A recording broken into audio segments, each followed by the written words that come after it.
It can be overwhelming, even paralyzing.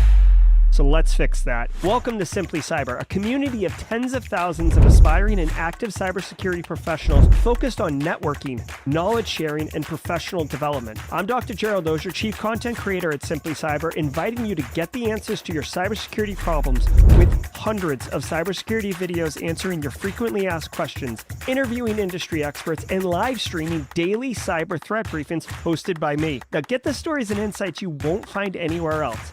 Hit subscribe now and dig into all the fresh content on the channel and in the community.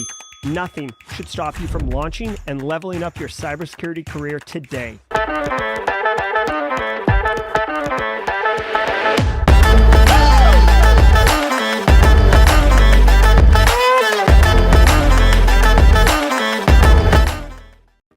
All right, good morning, everybody. Welcome to the show. Today is Tuesday, March 5th, 2024. This is episode number 571 of Simply Cyber's Daily Cyber Threat Briefing Podcast. I am your host, Dr. Gerald Dozier. No whammies, no whammies. Big bucks, no whammies. Please let me know if you can hear me on stream. We're hoping to get this sorted out quickly. Over the next 45 minutes, me, you, Jesse Johnson in the mod room, Marcus Kyler coming at you, your digital pastor, and chairman of the Yeet Crew, G.A. Ian Michelle, The Pain, SSD, Phil Stafford, Priceless Pancakes, James Adacudo, Kenneth Ruff coming from the UK. So many of you over on LinkedIn like Logan Fuller and Izan Ondidi. Folks over on YouTube like Toasty Pops and Phil Stafford. Long-timers and first-timers, y'all, we are going to be shredding the top cybersecurity news stories of the day, and I'll be giving my expert opinion and analysis on each of those stories on what it means to you as a practitioner. So how can you use this information to absolutely throttle cyber risk for your business stakeholders? Or if you're looking to break into the industry, believe me, you're going to get massive value here. You will be asked in any job interview, how do you stay current? Bing! That's the answer. You might be thinking, oh, I heard that you got to network a lot. Is that important? Yeah, it is. And how do you do it? Look over there. You see that streaming flood of awesomeness? That is the Simply Cyber community. And if you're watching this, you're part of it too. So hashtag Team SC. Love it, love it, love it. Like I said, we got a great show for you. As always, I do not prepare or research for any of the stories we're about to do. I literally hit go live and see what happens. It's awesome, it's intense, it's raw, and it's authentic, and it's what we do every single morning on the Daily Cyber Threat Brief podcast. Now, before I get into the stream, let me give a shout out and love to the stream sponsors who enable me to get up here every single morning with a cup of coffee and a hot take and bring it to you, starting with Barricade Cyber Solutions. My man, Eric Taylor, and the gang over at Barricade Cyber Solutions are dedicated to helping business owners from cyber attacks and recovering from the damage done. Cyber attacks can cause massive issues for business owners and send dedicated, hardworking business owners, they can cause massive issues for businesses and send the hardworking business owners into turmoil. But Barricade Cyber Solutions knows how to mitigate the damage done by cyber incidents. They know how to yeet threat actors out the environment. Where's my yeet the threat actors out the environment? All right. Catch them outside at barricadecyber.com. Links in the description below. Also want to say shout out and love to Panoptcy Security. Panoptcy coming at you, bro. Making moves like a snake in the grass. Get a partner who understands your cyber program and your business goals. If you're looking for staff augmentation or strategic support from like a vCISO type perspective, or you need help, I've heard tabletop exercises are important, but how do I do them? I'm not sure. Hey, there's been a surplus of budget, which never happens, but sometimes it happens, right? There's a surplus of budget. You can't hire a new FTE, but you can get some help. Panoptcy Security, that's where it is. At a minimum, give Brandon a LinkedIn connection, Brandon Poole, Poole, or give him a shot, shoot across an email or something and say what's up. He can help you and your business. He can help you shine at your business, frankly. And also Antisyphon training, but more about those beautiful babies at the Midroll. I do want to say shout out and thank you to all of you for being here. Like I said, we've got a great show for you. Each episode of the Daily Cyber Threat Briefing, just like this one, is worth half a CPE, one half a CPE. So say what's up in chat, grab a screenshot. That's why the chat is on stream. So you can grab a screenshot with me up here, hello, and file it away in a folder on your desktop or something. Just every single day, file it. And then at the end of the year, count how many files you have. That's how many episodes you attended, and divide it by 2. And that's the number of CPEs you got. And the reason you take the screenshot is A, so you have you can have an accurate number for your CPEs. And 2, if you're ever audited, you just send them the archive of all your screenshots and be like, catch me later, brah. Like, where we at? Okay. Get those. It is Tidbits Tuesday, Valentino. And I have what is unequivocally a deep cut. I don't think my Tidbits Tuesday is going to resonate with everybody in the community, but if it does resonate with you, I see you.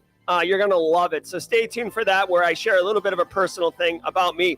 If it is your first episode here, if today is your first episode, drop a hashtag first timer in chat. Hashtag first timer in chat.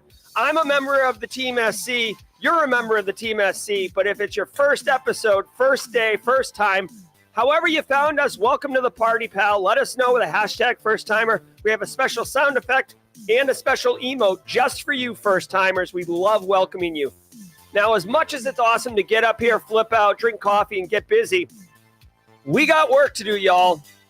So do me a favor, sit back, relax, and let's let the cool sounds of the hot news wash over us in an awesome wave. I will see you guys at the midroll.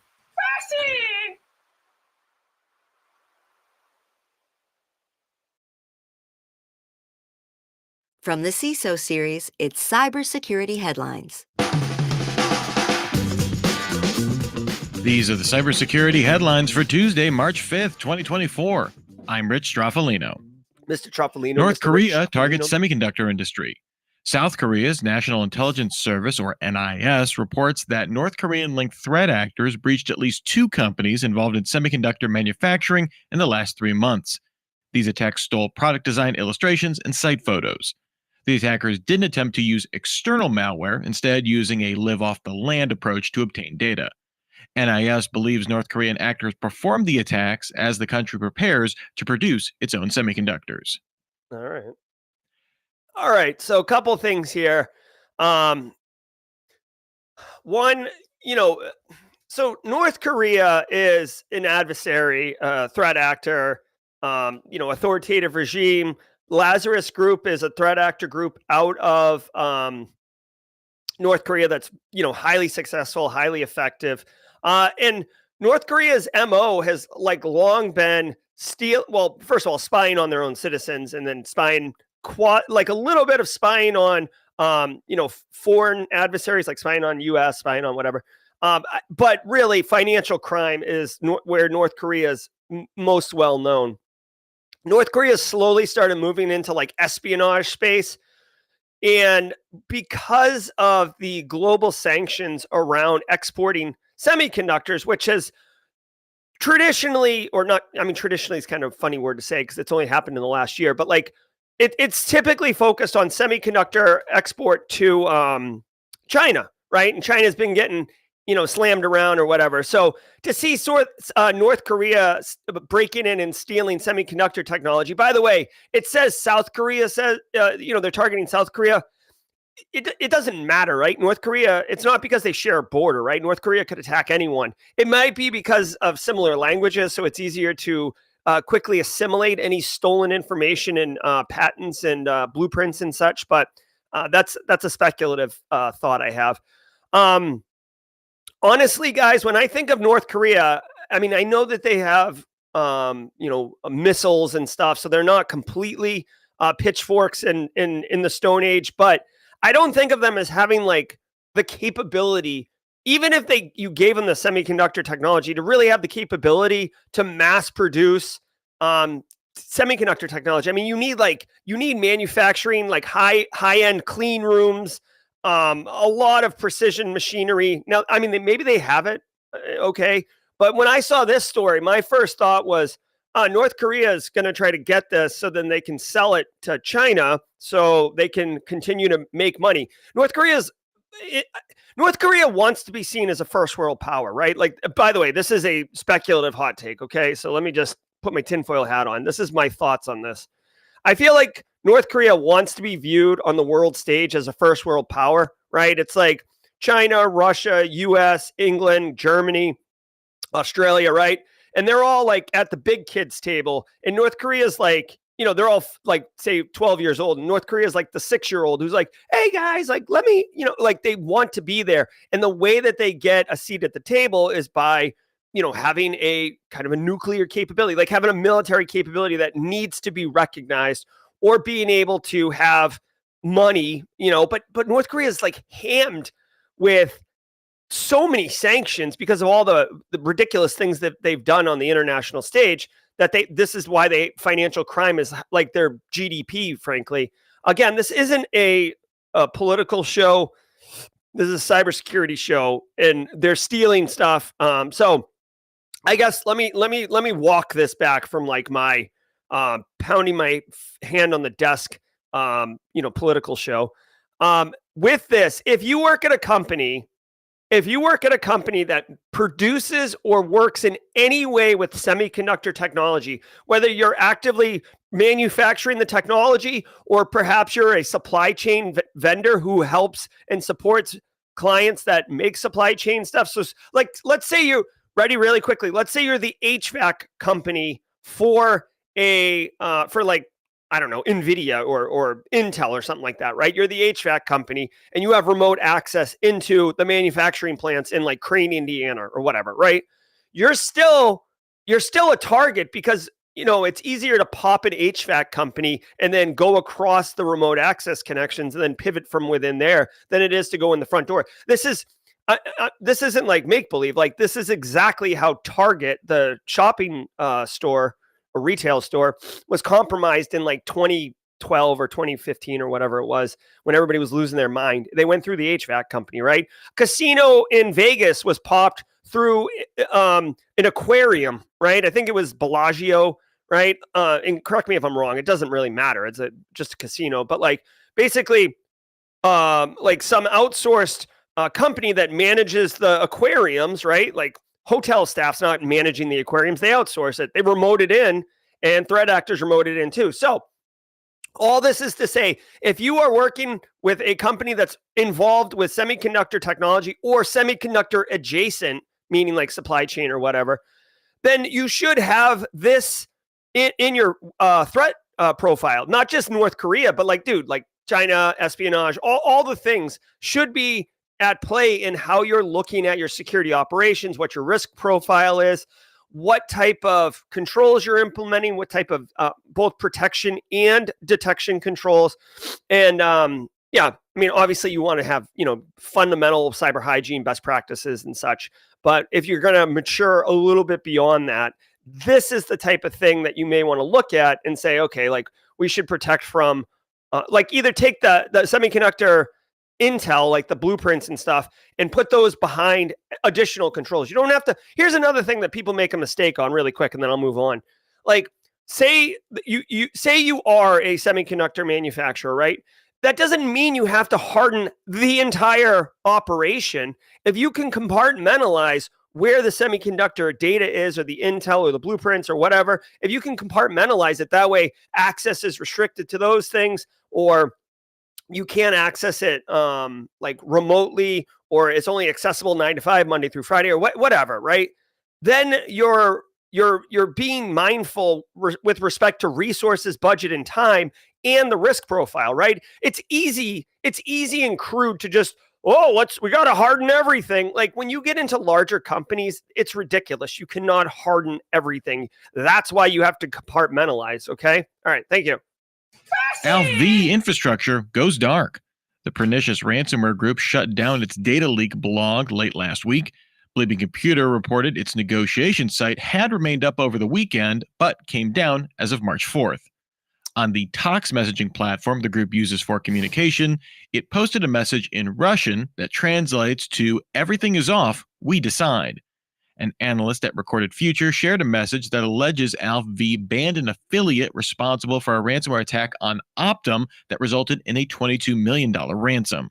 Mm-hmm. This infrastructure shutdown could indicate an exit scam to walk away with those funds, or possibly a rebranding effort by the group. All right. This one has Okay, so on the surface, this might seem pretty good. Oh, Black Cat looks like they got hit a lottery ticket and they're going to sail off into the sunset. Next story. Hold up. Okay, so check it out. There's a lot going on here. Very clever. Black Cat / Alfie, formerly Black Matter, formerly Dark Side, which is the one that where they first started and where they hit Colonial Pipeline. I brought this up several times. Okay, here, let's take you through the history.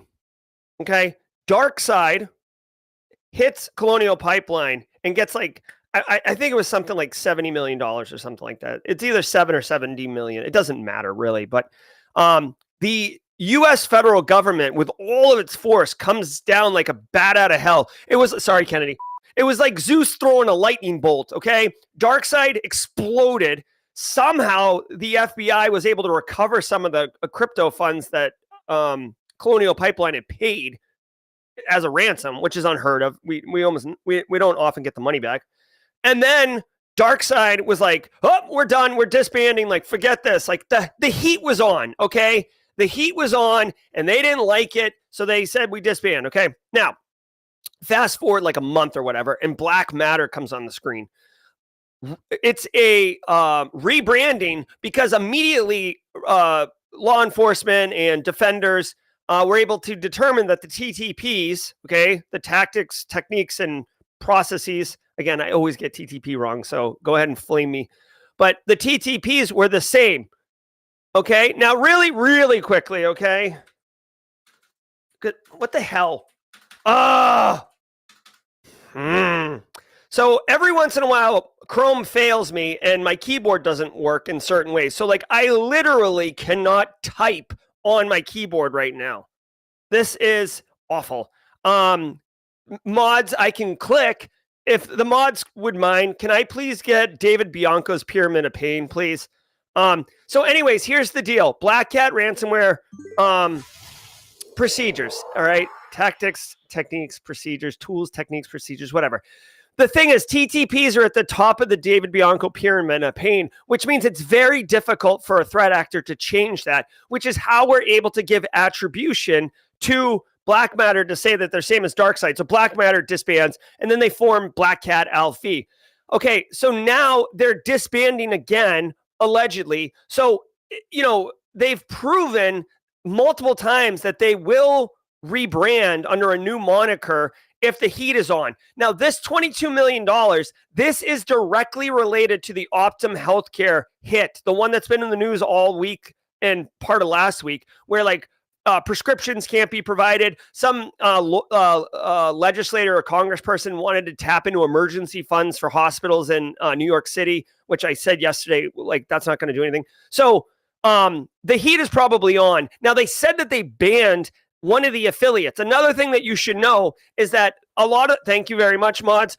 One of the new models, and it's been around for a few years, is called ransomware as a service. And basically, I host the infrastructure, I write the malware, and J.E. Michel doesn't have to worry about that. He can just drop a payload and infect and run ransomware. And then if the victim pays, J.E. Michel, as an affiliate, gets a taste of the action, and I get a portion of the action too, right? So everybody wins. That's why it's proliferated so crazily. In this instance, Black Cat is throwing an affiliate under the bus, saying the affiliate is the one who infected them, and we have banned them for life. But you still took the $22 million, bro. So here's what I'm thinking. That's a huge payday. Black Cat's like, this is definitely going to drop bombs on our head. So why don't we scapegoat some imaginary affiliate, or it could be a real affiliate, either way, and shut down operations, take our $22 million, laugh all the way to the bank, go on spring break and come back and rebrand as, Black Waffle, or you know what I mean? Or Black Donkey, right?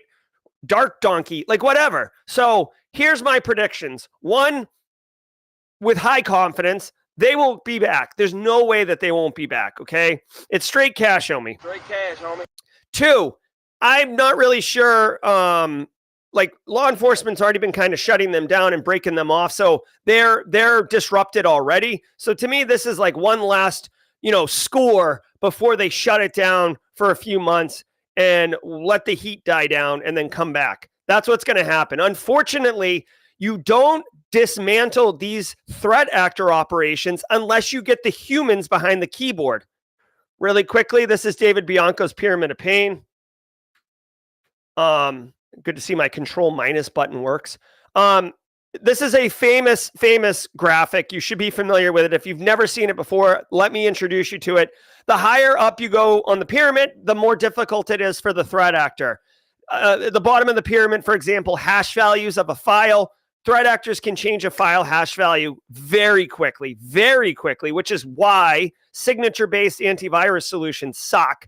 And the higher up you go, the more infrastructure you're burning, right? So IP addresses, they can swap those around. Domain names, now you're talking about having to register it, cost a little bit of scratch. Network and host artifacts, now you're talking about the way that they're moving in their IOCs through your environment. They have to change that. That's really hard. The tools like Carbon Black Cherry, Cobalt Strike, Sliver, their C2 post-exploitation frameworks, those, like if they're really good at Cobalt Strike and they've put a lot of time into finessing Cobalt Strike and making it their own kind, and you burn it, like, dude, they can't just like clap their hands and all of a sudden they've got a Sliver installation. And then obviously TTPs, this is how they move. Go check out MITRE ATT&CK if you want more info on that. China to offer computing vouchers to AI startups. Over a dozen city governments in China, including Shanghai, pledged to offer computing vouchers to new AI startups worth up to the equivalent of $280,000. Startups can use these vouchers at data centers to train models and run LLMs. This comes as the U.S. continues to impose sanctions on sales of high-end AI-focused chips to China. The Financial Times' sources say these sanctions have seen Alibaba, Tencent, and ByteDance limiting the rental of their NVIDIA GPUs for internal use only. Sources say the vouchers could reduce startup computing costs by up to 50% at state-owned data centers. Shall we play a game? All right, here we go. Like, everybody's on the AI bandwagon. Let's go. It does take power and it does take resources to run these things. A lot of it's running in the cloud.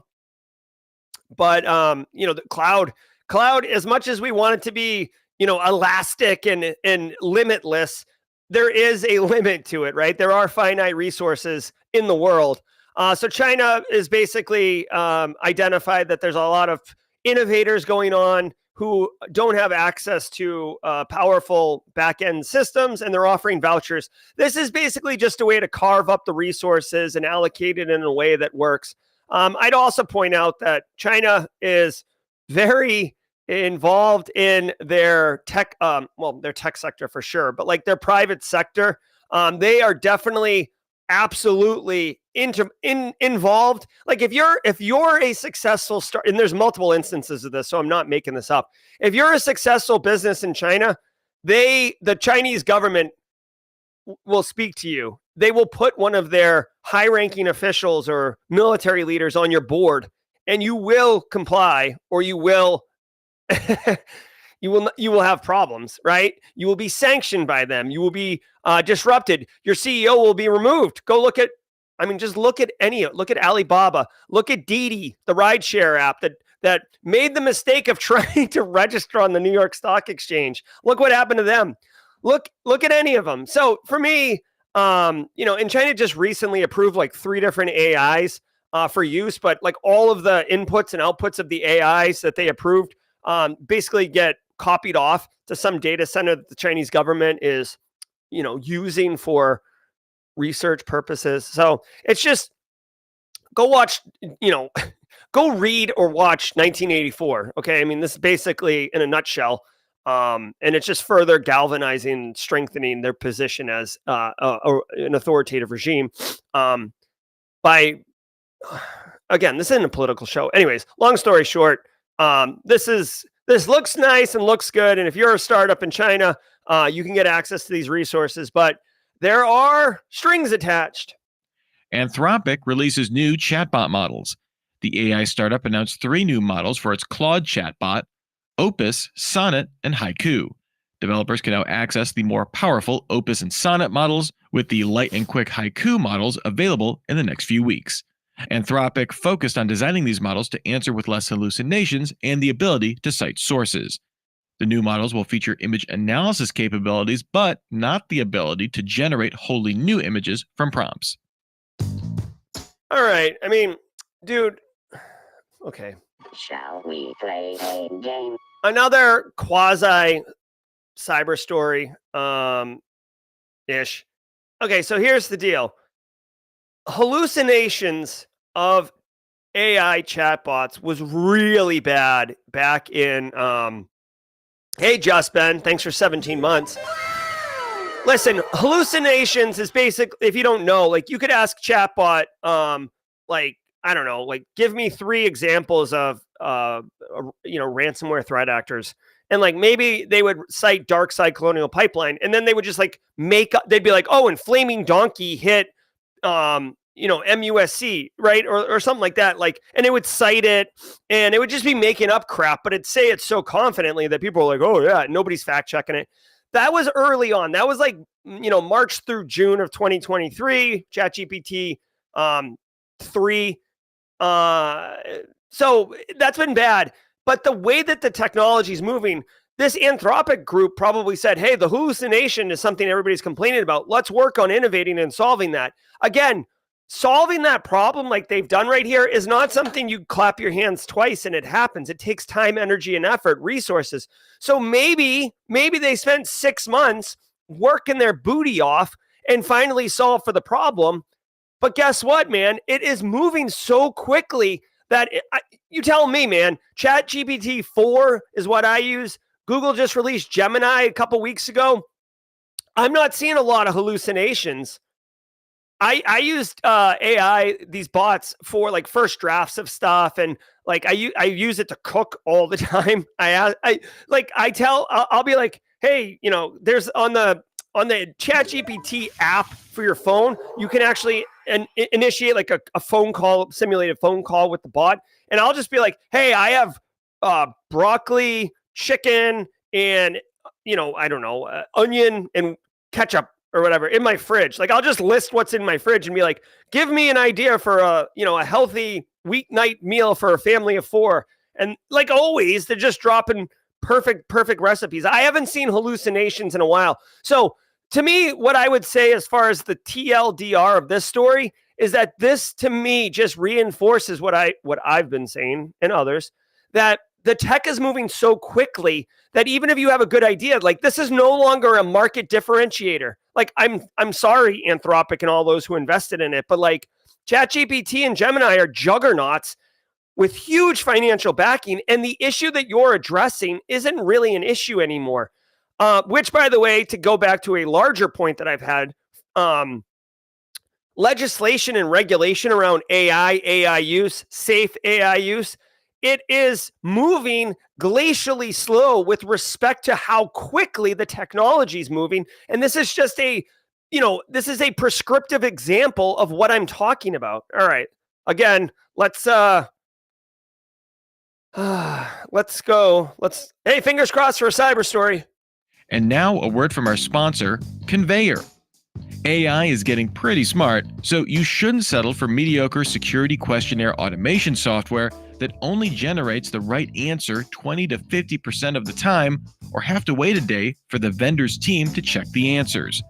Conveyor's security questionnaire automation tool not only boasts industry-leading AI accuracy, reducing time spent on security reviews by 80%, but now also autofills in OneTrust portal questionnaires with a single click. Try a proof of concept with your own data, and it's always free. Learn more at conveyor.com. And mention this podcast for 5 free questionnaire credits when you purchase an enterprise plan. All right, y'all. Ooh. All right, guys, it's the Midroll. Holla. Hey, if you're getting value from the stream, thank you so very much for being here. It could be educational value, entertainment value, just, soul, good for the soul value. No matter what, if you are part of the if you're part of the Simply Cyber community, if you're a newcomer, a long timer, whatever, do me a favor, do the team a favor, hit the like button if you're on YouTube right now. It only takes a second. It's not for vanity metrics. I'm not like, ooh, I got 1,000 likes. Ooh, it's literally to trigger the YouTube algorithm so the stream shows up in other people's feeds that are cyber practitioners. 50%, literally 50% of people that are new that find Simply Cyber's Daily Cyber Threat Briefing come from the browse feature. I did this research yesterday, which is basically when they log into YouTube, their home screen, it'll pop it there. And that's because you guys hit the like button today, and it triggers the algorithm to say, hey, other cyber people might like this. So please pay it forward. All right. Hey, thanks again to the stream sponsors, Barricade Cyber, Panoptcy Security, and Antisyphon Training. Guys, Antisyphon Training is disrupting the traditional training industry by providing high-quality, cutting-edge education to everyone, regardless of financial position. They provide an environment where you can learn from experts, practice what is taught, and engage with an inclusive, super awesome community. I love Black Hills Information Security and Antisyphon Training. Now, what I want to tell you is that there is a link in the description below, and you're not going to want to miss this.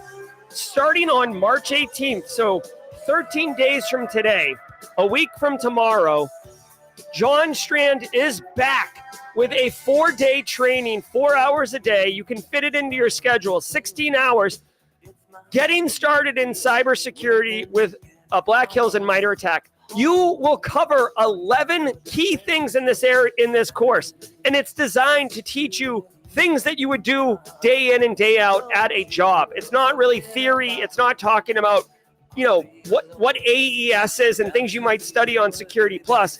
It is literally, here's 11 things that you will do at a job. Let's go. So go to Antisyphon Training. You can take this training for $0. This is a pay-what-you-can course. I'm going to drop a link in chat right now, but also go to antisyphontraining.com. John Strand's the man, and so is, Black Hills Antisyphon. And if you see Deb Wigley or Zach Hill, Jason Blanchard, do say hello.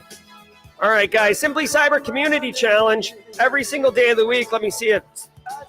All right, every single day. I need a volunteer. I don't think Zach Hill posted yesterday. Every single day of the guys, if you want to blow up your professional network on LinkedIn, do the following. Go to LinkedIn, search for the hashtag Simply Cyber Community Challenge. Connect with the people who are posting and comment on their posts. Connect with the people in the comments. You will blow up your LinkedIn network. Also known as Dave, welcome to the party, pal. Welcome to the party, pal. All right, hey, we need a baton holder. If you'd like to volunteer to be a baton holder, please let me know and I will tag you. All we ask is, it's very simple. If you get the baton, just go on to LinkedIn, post your cyber story, and share the hashtag Simply Cyber Community Challenge and tag me so we can echo it. This is a guaranteed home run to blow up your professional network. Believe me, just volunteer, take one step. It's very easy. Very easy. All right? Now, every day of the week has a special segment, and Tuesday is Tidbits Tuesday, where I share a little bit about me. Now, this is a deep cut. Many people are familiar with the IT Crowd. That show is awesome. I've shared it before. But did you know the brains behind IT Crowd actually had a different show long before that? This is super deep cut. There was a show called Garth Marenghi's Dark Place. This show had one season. I think it was 6 episodes. It was intentionally a single run. It was absolutely absurd. It is ridiculous. They make fun of so many different tropes of like the hospital soap opera drama. They call it horror. It's not. They make fun of like ridiculous fiction writers. You can see the guy from IT Crowd is right here. This guy was also in IT Crowd, seasons 2 through 4. You can watch the entire 4 episodes on Pluto TV, which I'll drop right now for absolutely free. This show is ridiculous, okay? Ridiculous. Just bear with me. Don't have any expectations if you do watch it, and just appreciate the fact that they are trying to be absolutely absurd. But The thing is, they're trying to be serious. That's the thing. They are serious about what they're doing, but they're so absurd that it's very funny in a very specific way. So go ahead, check that out. If you have watched Garth Marenghi's Dark Place in the past, let me know. Again, it's a very specific deep cut. Okay. Put me in, Coach Chris Nicolau, Sissom C. Sisso. I think Chris Nicolau might be the baton holder. Jenny Housley, let me confirm that. Researchers create AI worm. A group of Cornell Tech researchers led by Ben Nasi claims they created the first worm able to spread across generative AI systems. Dubbed Morris 2, the worm successfully attacked generative AI email assistants in test environments to steal data and send spam. The worm used an adversarial self-replicating prompt where the output of a prompt generated a set of further instructions for the model. The researchers did this with both a text-based prompt and one embedded within an image file. The researchers shared findings with OpenAI and Google. The paper detailing the worm says that this approach speaks not only to the security measures on LLMs, but a warning about bad architecture design across their wider developer ecosystem. Really quick, just on the Garth Marenghi's, Matt Bogenberger. Yeah, when they throw the cat out the elevator, that's like the first time you realize how absurd the show is. Glad to stay updated. Hold on one second. I'm trying to see it. I think Nicola. Oh, we got a first timer here. Yeah, I think Chris Nicola is going to get the baton. So let's go ahead and tag Chris. Chris Nicola Sissom. Baton tag. Okay, so security researchers created an AI worm that can automatically spread between AI agents and steal data and send spam along the way. All right, this shouldn't surprise you. I don't understand. Like, here's the deal. I will say this again, dude. Shall we play a game? This AI agents is like pretty interesting. So a lot of us, again, this isn't really a cyber story. I suppose it's a worm, so it can move and steal data. So be mindful of that. But it's not. They call it an AI worm, but it's really just malware that's stealing data, right? It just happens to be targeting AI systems. What I would say is that there's this thing called AI agents. All right, this is actually a really interesting topic. If you check out Game Dev. GAMEDEV, Game Dev. I'm pretty sure that's what it is. Look up AI agent Game Dev and see what it is. So really quickly, normally when we think of AI bots and stuff, we type in like, hey, like, give me a recipe for whatever, and it returns it like, one-for-one transactions. Well, imagine, if you will, writing a bot that does one function, right? In the Game Dev option, you had a bot that would write code for a video game. Then imagine you write another bot that is a tester of code, like a QA, QC. Then you write another bot that is responsible for marketing, right? The new updates of whatever the game is. And this is what Game Dev basically did. And you have the AI agents actually interacting with each other, and you as the human are not involved. And it was actually like writing code, producing code, finding bugs, sending it back, dev team would fix, pushing the code out, running social media campaigns, getting analytics back, refactoring and readjusting the campaigns for greater success rate, taking feedback from users of the game and pushing it back onto the backlog so the developers could then introduce new features. And it was like basically a working video game software company with very little human interaction. It's fascinating. That is what the power of agents are, okay? In this instance, they're just saying that the AI worm is able to move around these different AI bots or whatever and steal data. Here's the thing. At this time, unless you have, and this is quite possible, unless you have your own AI trained on your own data sets in your own protected private cloud, like, that's it. Anything you put into these AI agents could become public, could be weaponized, could be leaked or breached, right? So you've got to tell yourself and your end users and everyone else, guys, we got to be careful about how we're using these things, because the second you put it in there it's out there. We don't have it anymore. And, threat actors are definitely writing scripts and doing prompts to extract that information from the data sets. If you build your own agents and use your own LLM on your own data in your own private cloud, which has a high cost, that's the only way you're likely to reduce the risk to acceptable levels, that you can put stuff in there. But no one's going to do that, because why would I build my own and do all this work if I could just go to ChatGPT and be like, oh, look at me, I'm a ninja over here, right? So just be mindful of that risk. Amex cards exposed in breach. American Express filed a data breach notification in Massachusetts that a data breach at a third-party service provider resulted in exposed credit card information. The company was careful to note it was not compromised in any incident. Attackers accessed account numbers, names, and card expiration dates. The company said it would notify impacted card members, and customers will not be responsible for any fraudulent charges. It's unclear how many people this breach impacted. All right.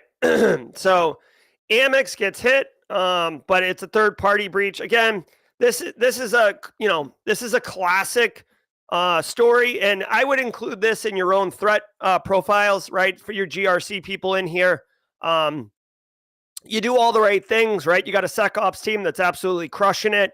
You are hard. You're like your external perimeter is wicked hardened. Your internal perimeter, you got all the network segmentation. You're harder than 3-day-old, right? Little Tribe Called Quest there, reference for those who know. And a third-party breach happens. Large companies are going to use third parties, right? All the time, because it just makes sense from like a supply chain, global commerce, etc. So even though some third party gets breached, Amex is the one who gets dragged through the mud, gets dragged through the news. So you should be mindful of that from a GRC perspective. This is a risk that you cannot control very well. You can use contracts and insurance and all that stuff, but you're not going to be able to control the bad pub. So for me as a practitioner, yeah, it sucks. Your data could have been impacted if you have an Amex card. But what I really would point out is that this is around third-party risk management and managing that risk of a third party having a data breach. And how do you do it? You limit what data they have. You require them to delete data when they no longer need it. If you terminate the contract with them, you have them delete the data. And really, honestly, if they don't comply with those contractual terms, you have to decide whether or not you're willing to sue them and go down that path, because that's not free or take no time at all. So exactly. All right, let's keep going. Modern PLCs pose a security risk. Researchers at the Georgia Institute of Technology published a paper detailing the expanded attack surface posed by modern programmable logic controllers, or PLCs, that use web server front ends. The researchers deployed malware called Iron Spider on these PLCs through network access in its web-based interface. These could survive firmware updates, connect to a C2 server, even on a network-isolated PLC, and disrupt functionality. Iron Spider specifically targeted Wago PLCs, but the researchers found the same approach would work across a variety of vendors. All right, so this is a good cyber story. Stuxnet, if you don't know, Stuxnet is a famous or infamous, depending on who you ask, multi-zero-day, hyper-sophisticated cyber weapon employed by the United States and Israel. So don't think that we are righteous or have clean hands over here. Against Iran in the Natanz uranium enrichment facility, where we basically set their nuclear program back 10 years. Spoiler alert, an update. They've rebuilt the facility nearby, and it's almost operational. Stuxnet style. Basically, it would move. It did a couple things. When they say Stuxnet style, I'm not sure exactly what aspects of Stuxnet it did. Stuxnet, fascinating case study. It basically moved from a USB stick across a network into uranium enrichment, hardware, cyber physical systems, and basically slowed down and sped up the revolutions per minute of those things, which basically like shredded themselves and broke them. Also, Stuxnet set it up so the engineers who are watching the consoles to see, system health and make sure that, things are the way they should be, we're getting reports that it was green across the board. Everything's good. So even though the thing is like tearing itself apart, the engineers didn't know. So that was part of Stuxnet too. Georgia Tech. I love some Georgia Tech. They're always pushing the fold here. Published an ICS security project paper. Let me see what, looks like it's a firmware attack. Firmware being kind of like the operating system of industrial control systems. Many include a web server so they can be remotely administered. That's very true. Ooh, hold on. You do know I like a good graphic. So let me see what's going on here. You could see across the bottom, I know it's a little hard to see, but this is more of the cyber kill chain. We have initial infection, persistence mechanism, and then actions on objective with a little bit of covert action here of covering tracks, which is not technically in the kill chain, but you can see the attacker from the public internet is able to trick essentially an engineer who has access to the HMIs and then basically pivot from the IT network to the OT network. And that, to me, this is probably the element that makes it the Stuxnet-like attack. So when they say Stuxnet-like, my suspicion is that they're referring to pivoting from the IT network to the OT network to do malicious actions on cyber physical industrial systems.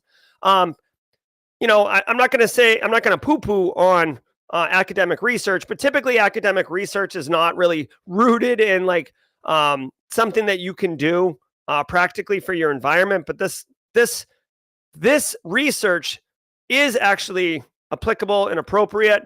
What I would say is if you are interested in it, oh, this is cool. They actually have the JavaScript code that you could deploy into the PLC. That's a whole other concern that I have. So here's what I would say. If you work in industrial control systems, if you're interested as a student of OT or ICS systems, if you're looking to work in that space, this is definitely worth looking at. If you go interview for like Dragos, which is a huge ICS OT, essentially like incident response company, and you brought this up at an interview, that would probably be pretty impressive. Secondly, and this one I'm a little concerned about, not a huge fan of, they released the actual JavaScript that you can use to deploy the malware into a PLC. Like this is, what I don't like about this is basically copy and paste for threat actors. Hold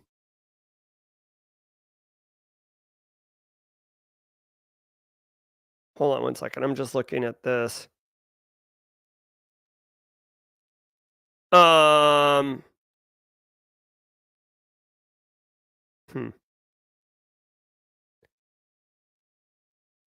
don't know if this would actually work. This looks like, I'm sorry to do this like really quickly, but this looks like it's been defanged, the code in this research paper.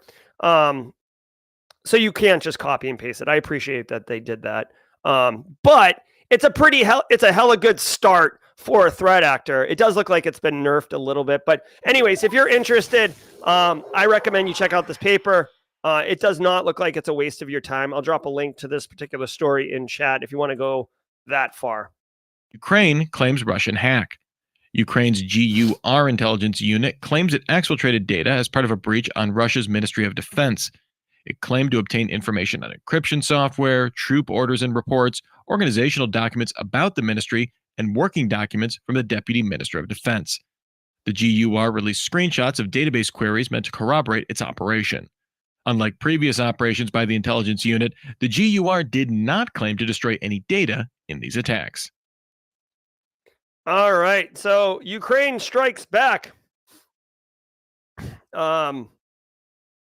Ukrainian government describes the attack as a special op.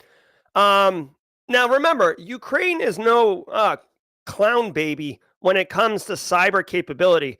Now, it's quite possible, frankly, it's quite possible that allies of Ukraine are sitting behind the keyboard, right? So Ukraine can attack Russia's Ministry of Defense Services, but like if an American, right, say some NSA agent sits down and cracks on the keyboard and just says, hey, Ukraine, you can take credit for this because we don't want to get involved as the US, but we're hooking you up, bruh. Like, that's totally cool. So I'm not saying that's what happened. I'm just saying don't read this story and be like, oh yeah, Ukraine for sure. Like, I'm sure Russia's Ministry of Defense servers are pretty well protected. They are a first world cyber power, even though, like, they still have Carl, they have typical end users, IT people working at the Ministry of Defense, but it'd be like the Department of Defense in the United States. Like, there's certain levels of heightened awareness, heightened levels of efficacy in making sure that IT is hardened and secured and properly monitoring and stuff like that. So the Ministry of Defense servers were not left online with RDP open to the internet or something stupid like that. What did they get from the breach? A bunch of sensitive documents, including software used by the ministry. Okay. An array of Secret Service docs, including orders, reports, directives. That's very good. Espionage, military espionage. Information that allows establishing the complete structure of the system. I don't know what that is. Identifying senior heads of structural units at some company. Again, like, dude, senior heads of structural units, there's no way they don't know that. From an intel capability, you know who the players are, the movers and shakers. And documents belonging to the Russian Deputy Minister of Defense. Okay, whatever. They dropped some screenshots to really drive it home that it was not a disinformation campaign. I appreciate that. Good. Add this to your list of things that are happening in a cyber, in a military. Here's the thing. Many people, okay, let me just do this really quickly. Many people like pontificated and threw around the idea of like World War III is going to be a cyber Pearl Harbor. I myself was convinced that in a global conflict, just because cyber weaponry would be front and center in the attack. And I was thinking that's because like you can move quicker, you can move faster, you can scale up. It's an asymmetrical warfare because you can have one cyber soldier, knock out the power to the whole country, right? It's very asymmetrical in the way you can impact your adversary. Okay, but I was wrong. It might be because Russia wants to put boots on the ground and actually, what's the word? I guess when you like take over land, like basically assimilate Ukraine. So you need boots on the ground. There's no level of cyber attack that you can do that doesn't take over their land. So you do need boats on the ground. So perhaps that is the slight distinction in this particular global conflict. But what has happened is cyber is just another tool in the warfighters toolbox, right? Warfighters got missiles, warfighters got comms and can call in airstrikes. Warfighter has the ability to do denial of service attacks on networks. Warfighter has the ability to gather intel by either smashing and grabbing a filing cabinet in a forward operating base that they took over, or by hacking into a file server somewhere in Mother Russia, right? So just for me personally, I've updated my philosophy on how cyber can be employed as a weapon and the importance of it as a weapon in a geopolitical global conflict. And I would recommend, based on my arguments, that you might want to consider that too. It seems like we can't go a week without hearing reports of a day. All right, let's go. All right, guys, I hope you've gotten wicked good value from the stream. I want to remind everybody, this Thursday at 4:30 p.m., it's office hours with the professor. Kind of an unusual one-off where I'll just be going live doing an AMA. We'll have some fun. Maybe we'll do some activities. I know Chris Whitlock and Chris Young built a bingo card that I haven't really been able to like explain to the community or figure that out. Maybe we'll talk about that. That's kind of fun. If you have been using the cheat sheet, I saw a lot of people yesterday using the cheat sheet. I got some great feedback already. If you yourself have used the cheat sheet, someone's in there right now. If you yourself have used the cheat sheet, let me know, or share. Like, I'm not ready to go full time and blast this on social media and stuff. I kind of wanted to do a soft open, let the Simply Cyber community get access to it first. But one of the cool things, at least I think cool, that I did is that for each section of like everybody's gotten a list of like, oh, check out these 10 resources. Here's 5 labs. Like, here's 6 things that you need to know. But like, no one ever takes time and like explains like what you're supposed to do with that information. And this is feedback from Chris Young. So I've got security fundamentals, networking, operating systems, SOC analysts differ, web app sec, mostly bug bounty and offensive web apps, cyber range platforms and stuff like that. But like, I made this video. Every single section has a video that you click on, and essentially I walk through the list. Come on. This is my level of patience for waiting for stuff like this. Bro, you're killing me. All right. Anyways, I'm going to go ahead. If you go to simplycyber.io/pivot/pivot/pivot, just go to simplycyber.io/pivot and giddy up on this. Okay, and I assure you, yeah, here it is right here. You can see right here. Basically, when you go in here, this is the web app section, right?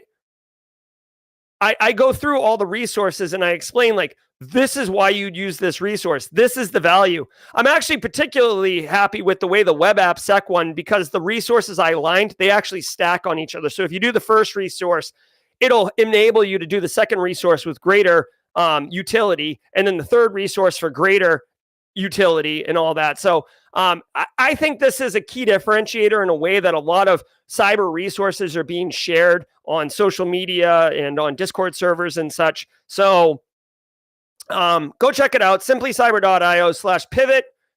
It's free to get. And everybody that signed up yesterday, I think 85 of you signed up yesterday, check your email, because you will be getting a pivot kit, right? I in addition to all of that, I know there's a ton of resources there, but I also wrote a pivot kit that basically is going to just allow you, if you are currently working somewhere and you want to pivot into cybersecurity, whether it's, a completely non-technical related role, you're getting out of the military, or you're in a technical role, like, network engineer, and you want to pivot into cyber, like this kit basically takes you through the steps. Everybody says, oh, I want to work in cyber. Literally the first thing that someone says to you is, well, what do you want to do? And they're like, I don't know.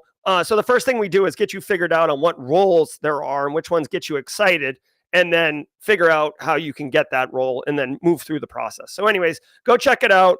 And if you like it, let me know. And if you don't like it, tell me. Like, I'm open to constructive feedback. I'm not a jerk up here. Like, I'm trying to make it useful for people. So that's what's up.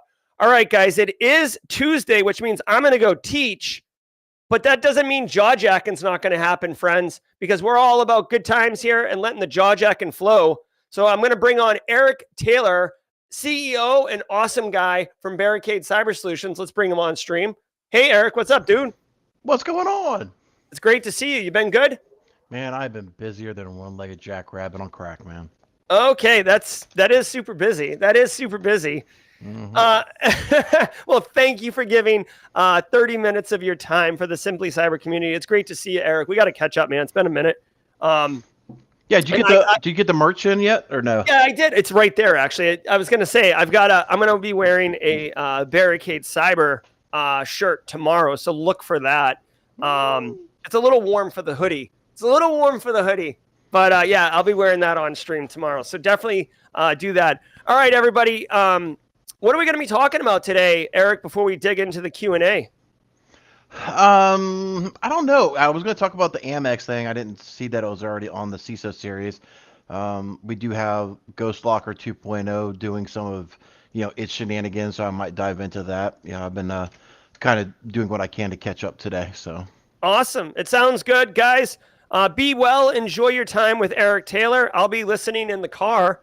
I'm Jerry, your chat. Until next time, everybody, I'll see you tomorrow at 8 a.m. Eastern. Be well. All right, ladies and gentlemen, thanks so much for sticking around. I greatly do appreciate everyone. Let's go ahead and cue up the intro for the jaw jacking. Here we go.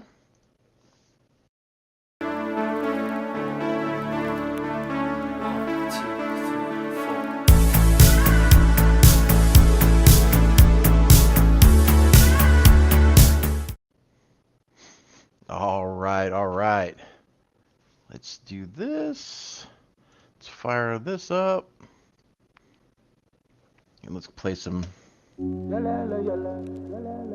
Let's get some music going.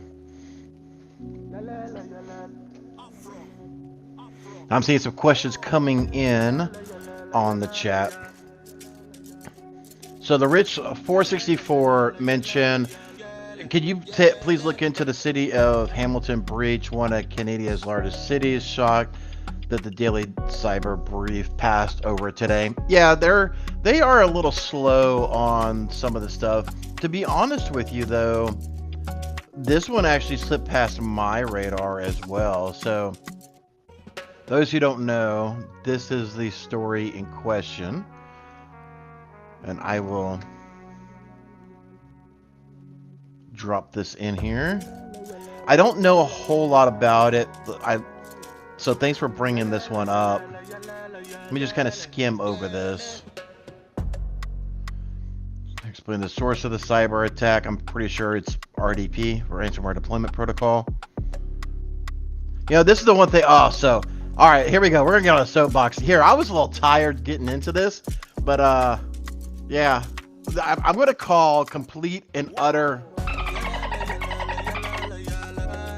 We did not explain the source of the cyber attack. The man's adding she is limited on what she can share on the ongoing situation, which is exactly correct. Yeah. Legal is heavily involved. I'll tell you that much right now. I guarantee you, with any box amount of Girl Scout Thin Mint cookies, she knows exactly all the details. But because of legal requirements that by advice of legal counsel, they are not allowed to do that or disclose any further information. So this will be something to go in. I will actually look on my radar to see if anybody's starting to post this this particular situation out on the name and shame sites. So we'll kind of go with that. I do want to play something a little different, because sometimes this, while the music is good,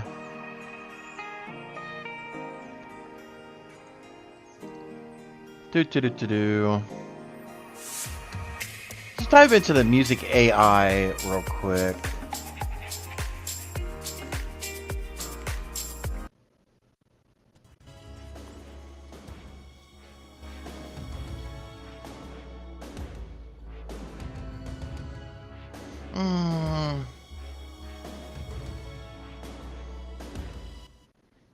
Let's try to chill out again.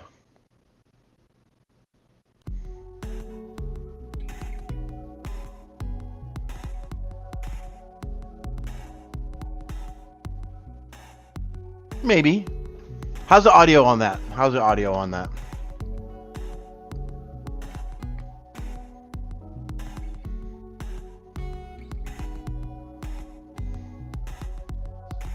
Marcus, play some of the dark web audio. Yeah, you want me to play some more nerdcore, Marcus G? You know, Jerry never did yell at me saying that there was any problems with it. But when you get copyright infringements from all the stuff that he plays, you know, I guess it's a fight of who's got the bigger stick against the copyright infringements. So we might play a little bit of nerdcore here in a minute. Let's see, Marcus G. Hey Eric, could you show us again where we post questions on your website where we have discussion? What?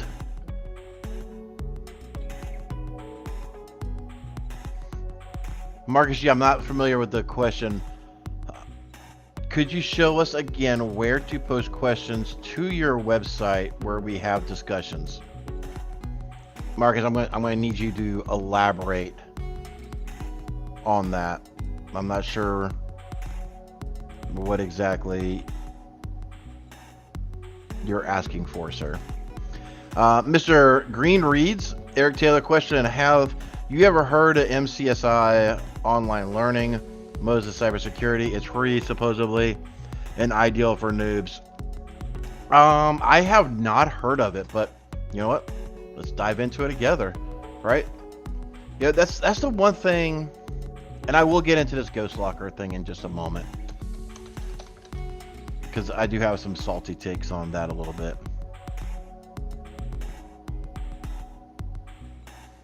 The question came over while I'm looking over this from J.E. and Michael. Eric question, so more legal is involved, the worse the situation. No, J.E. and Michael. You know, we have very small engagements that have invoked counsel, as well as very large cases, right? It just depends on the client, their risk appetite for public disclosure, how much do they want, you know, our work as digital forensics and incident response and communications filtered through the lens of counsel, is best way to describe it. So let's see here.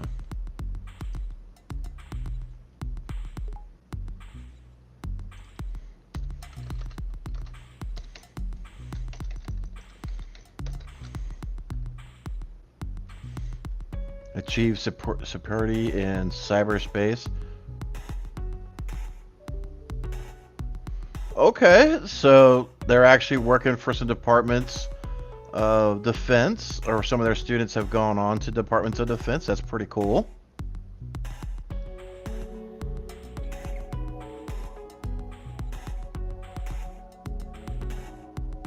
Okay.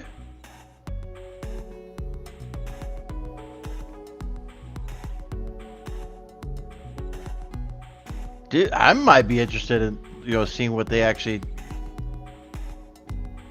try. 100 hours for free. Okay. So they have some training.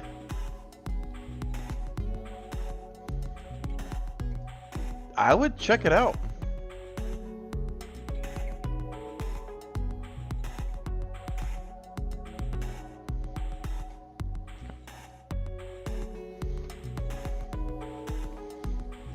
Getting pinged.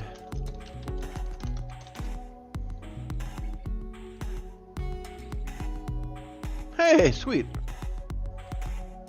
All right, we've been having some issues. Okay, we probably got to flush the Cloudflare. Give me 1 second.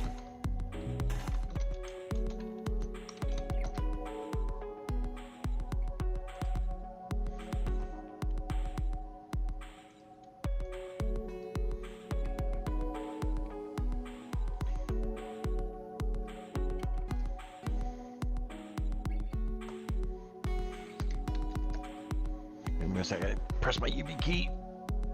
All right, off in a secret location. While we're waiting, and you're just watching me goof off here, mess with you know, some other issues real quick. Yeah, Cloudflare, purge everything, purge it all. Now we'll slow down the site for a second. There it goes.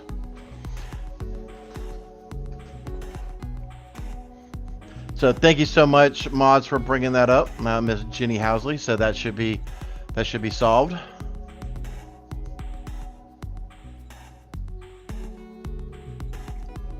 So yeah, apparently that might have been what you were referring to, and that's what Jenny Housley was bringing to my attention. That one of the pages on our barricadecyber.com site. Oh, so if you may not know, you know, we talked about this a little bit, but a little shameless plug while we're waiting on some more questions. I do see some mods bringing in some questions. So youtube.barricadecyber.com goes to our YouTube channel. Have y'all been seeing the Tabletop Thursdays that we've been putting out? I'd love to get y'all's feedback, right? So if y'all have been watching it, you know, y'all been checking it out, things of that nature, thank you so much. I do greatly appreciate it. But I'd love to see what y'all's thoughts are on the Tabletop Thursdays. If you've been looking at them, it's like, oh, that's a good topic to talk about, things of that nature. then let me know. If there's a way to, pivot it, make it a better, I'm always looking for a suggestive criticism, right? I do that in just about all things. Like, those who know me, I love, smoking meat and, cooking outside and things of that nature. And every time I serve food, to family and friends and stuff like that, I'm always like, okay, it's good or whatever the case is, but how can I make it better? What would you have liked to see different? Because I'm always, nothing is ever perfect, right? So I'm always looking to make things better. So if you haven't checked it out, please consider that they're YouTube shorts. They're very, very short. Let me actually pull up a video or an image while we I do got to get with DJ BSEC and create a little template or whatever for this.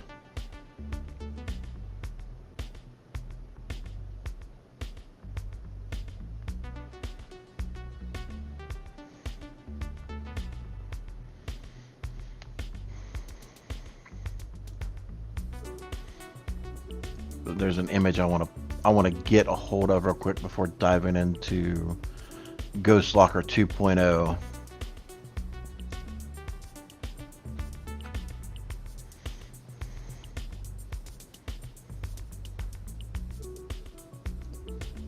Yep, here it is.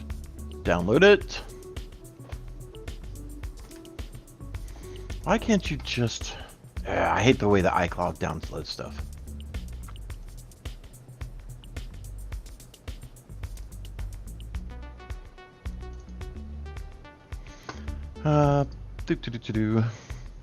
Pictures. Copy. Thanks for bearing with me, ladies and gentlemen. I do greatly appreciate it.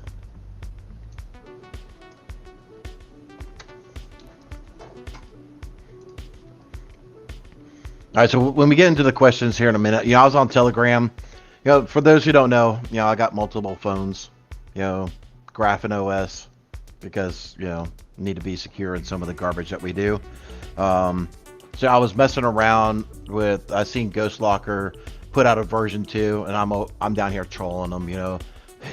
So essentially the price of 1,400, so $1,500. You can essentially be a threat actor tomorrow. They take 12% of your of the payments that are taken care of. I even think that I did some of the original, or I posted maybe the original video that they posted out there. I may have to do another one. Cancel.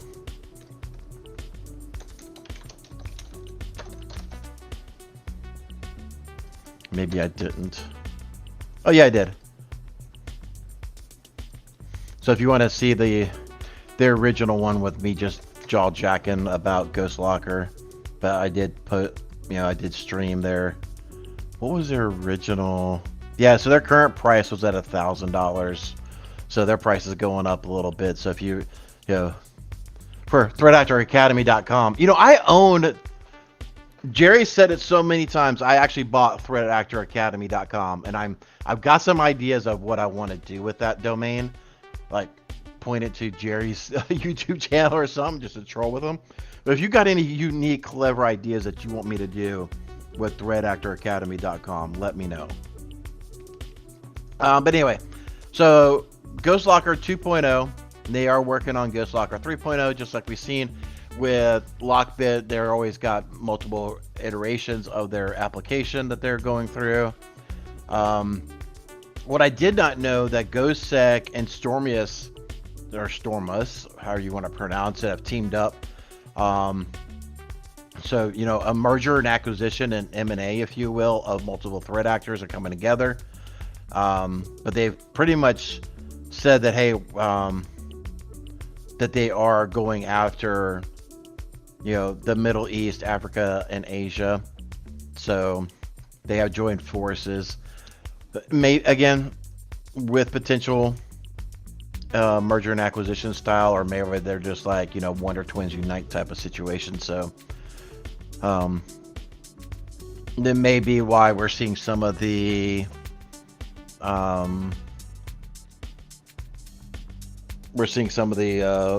the light ransomware cases, because they're getting refocused again in the essentially the Middle East and things of that nature. So if you haven't seen this story, I think I might have already dropped it. Forgive me if I'm dropping multiple leads or multiple versions of the same story.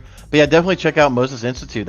I'm definitely putting this one on my radar. I'm actually going to copy this off and put it in my local one. All right, so let me answer some more questions. And Jenny, marketing. Love Kimberly Can Fix It. She's actually created the playlist.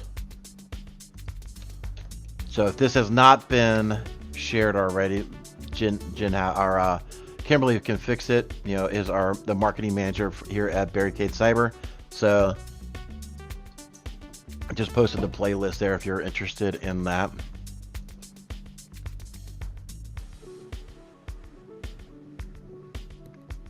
Let's see. Scrolling back through the chat, let me know if y'all have questions. I know I got a couple here. I already answered that from Jay Iron Mick.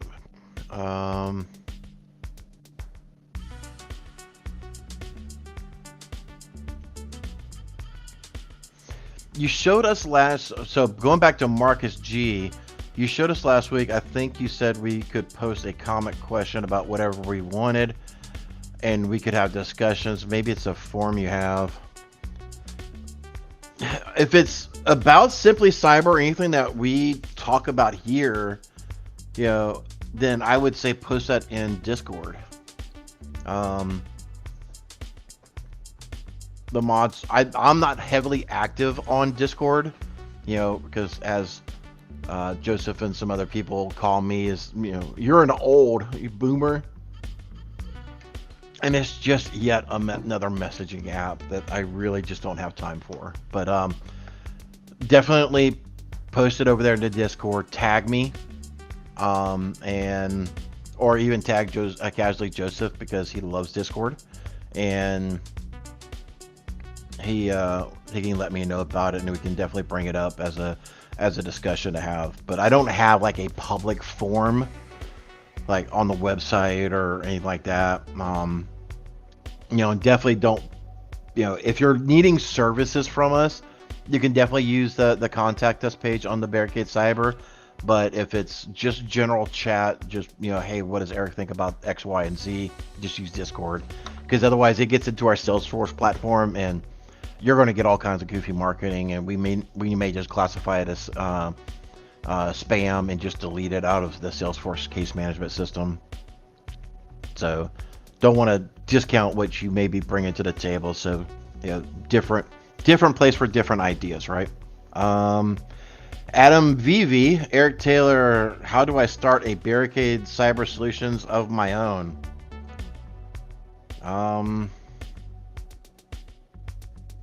Open a business identity, go to your local city, open one up, and start getting clients, really.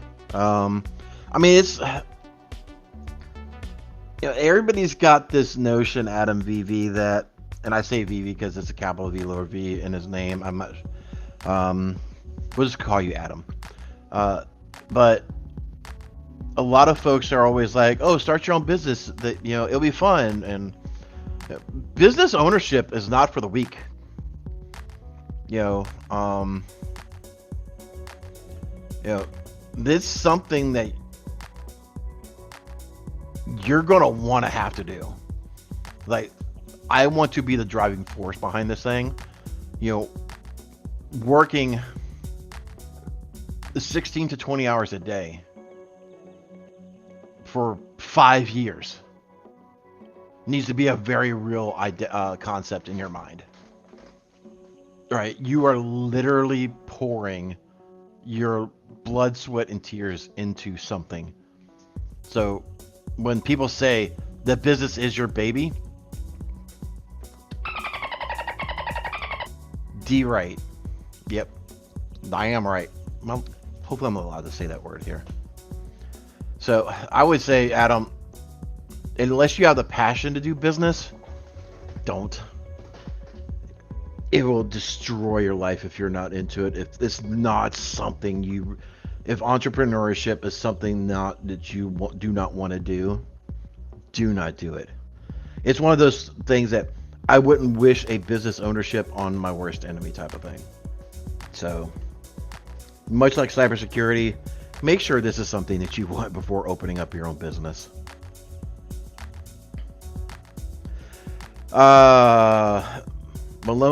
Melanie, I have my CTI interview tomorrow. Can you provide any advice?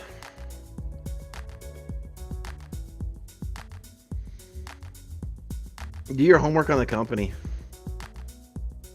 Have they put out any publications or anything like that?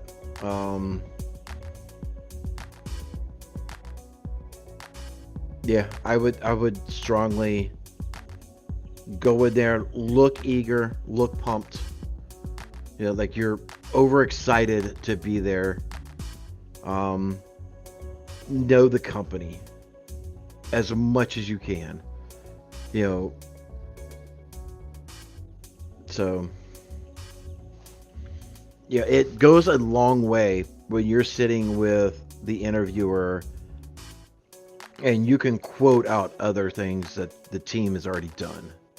Like, I really enjoyed this analysis by John Smith and this analysis, and I'm 90% with this person, but I do see a little bit of difference here and there. Do it in a respectful manner, but I would clear your plate and read as much as you can on the organization. When you come in looking like you've been researching this organization for a long time and you want to be there, it will go a long freaking way. At least to me, like, you've been doing your homework. You know who we are. It's just a different level altogether of credibility when in the interview process to me, and I'm sure a lot of other business owners and interviewers would feel the exact same way. Cole says, I got a degree in business info systems, passed a 6-month cybersecurity boot camp, and I got my security plus. Next step I should be taking. Cole, I would be freaking interviewing. I would be going out, man.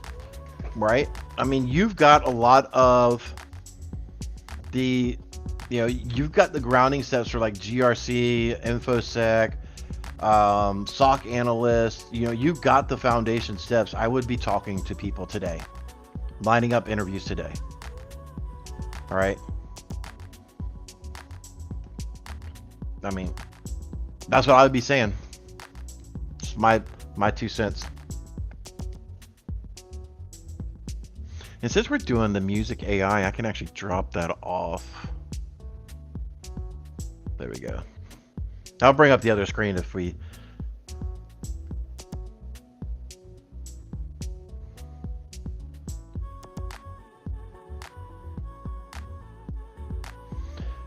Louisa B. Question. Hey, Eric. What is 1 or 2 lessons you learned from past incidents and how integrated those lessons into current incident response plan?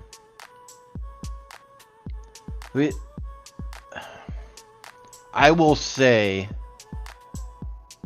even as I'm teaching Joseph into, because those who don't know, he's stepping into the forensics role. He's coming from information security and analysis. He's getting into DFIR. So we'll be looking to, potentially replace his role as he's stepping into a new role and stepping up in the organization. But the one thing I've been trying to hone into him, and I think he's got it pretty well, is two things. Assumptions are the mother of everything. It will completely F you up. Never assume. Never assume. And when you have something suspicious that you are investigating, set a time limit on it. Like, you see something interesting in your Sigma rules that you ran, and it's popped off 1,000, 1,300, 2,000 results across your data set. And you're scrolling through it, you're filtering, you're doing all these things, and you found something a little interesting. Set a time limit. And this is one that I always I struggle with as well. Is I will spend too much going down a rabbit hole of one item, and next thing I know, it's 3 or 4 hours later. All right, so set a time limit to at least break from that current thought. Write down your notes, and that's actually good. Another thing I was mentioning a second, but write down, do that, go hunt something else for a little bit, and then circle back, right? Because you will get paralysis by analysis. You will get so focused on that one thing, you'll lose track of everything else. Also, get a timeline template built out. As you're finding forensics, putting them into your timeline, whether it's a web-based application, a Word document, a notepad, an Excel sheet, whatever it is that works for you, but create your timelines. When you're looking at a specific article or a specific artifact, and you're over here, so those who don't know, I got a big curved monitor here, and I got another monitor right over here. Most of the time, my timeline sits over here. I got my curved monitor here. That's when I'm actually in forensics mode. Takes up I got 3 different panes, using power tools and all that. But actually, I don't need to, because my DFIR workstation is actually Windows 11. So, but anyway, I digress. So, I'm always going back and forth, and if I'm hunting an artifact that does not line up with my timeline, like I'm looking at an artifact that's a year before the incident, it's not important. So always being sure to do that, right? So there's 3 things for you. Hopefully that's helpful.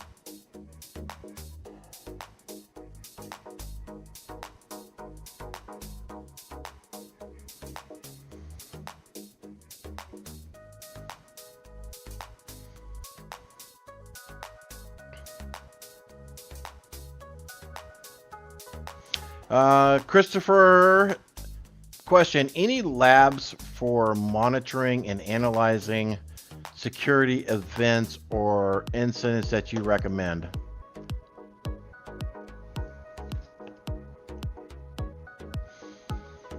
If you're just learning, I would say any labs. None of them are coming up off the top of my head, but I would search like Elk Stack Labs, right? So Elk Stack is a free analysis. So is, I think, Security Onion, I believe, still. Definitely look into that. Yeah, you can even stay. I think Elk is even part of Kali, I believe. I'm actually digging this music a little bit. It's a little nerdcore-ish, a little upbeat. But yeah, I will look into that.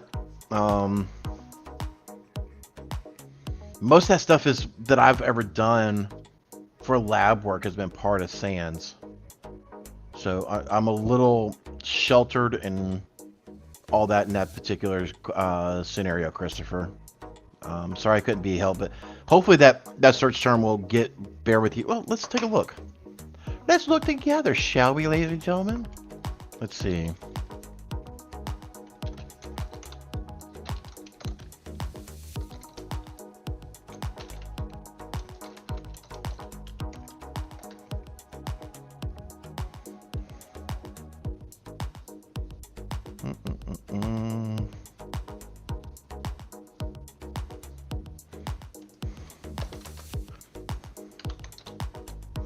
There we go. Elk stack sample data.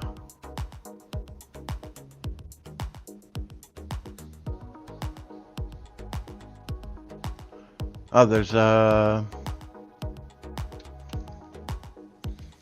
least 2 YouTube. Does Elk actually have its own?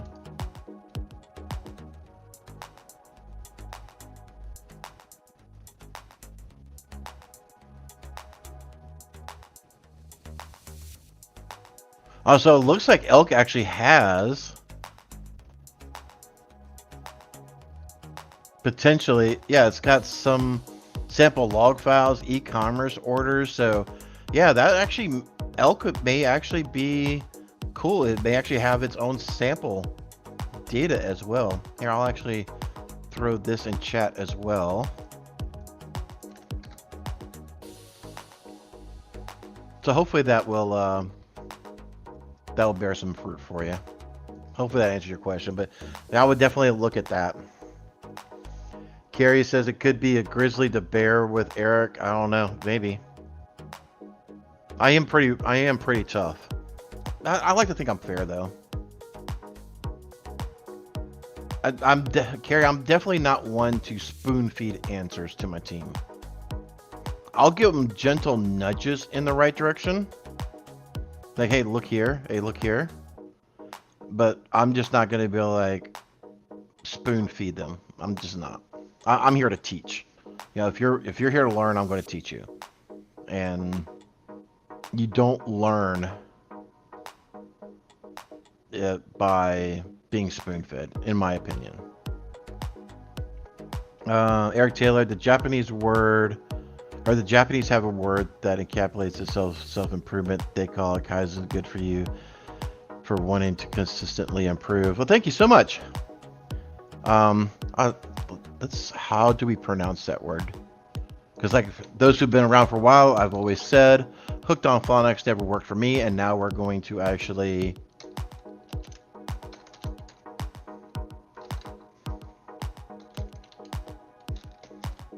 pronounce Kaizen.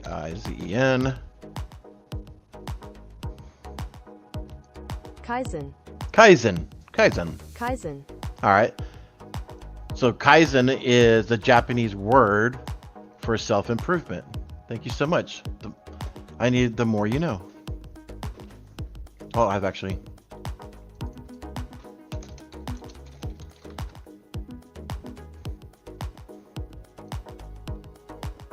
There we go. The more I know. Kaizen. Love it. Okay.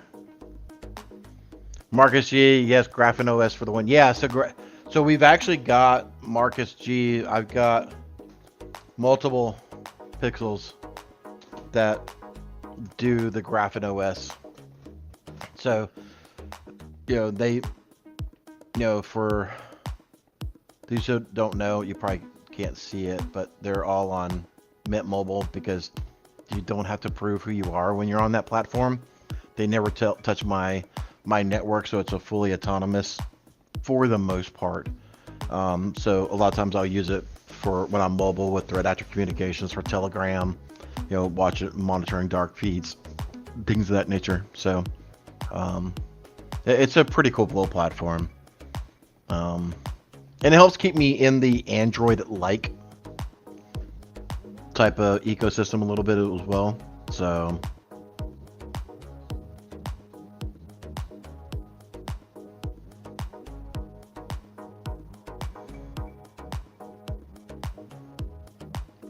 sorry, getting pinged on a client about any desk makes me want to throw up and go out a window. Oh, but at least clients are telling us about it. Okay. Jesse Johnson says, yes, I've been saying to market that. Let's go. That's in reference to Threat Actor Academy. DJ Bseg says, just make threatactoracademy.com a troll page with live updates of Telegram. Could.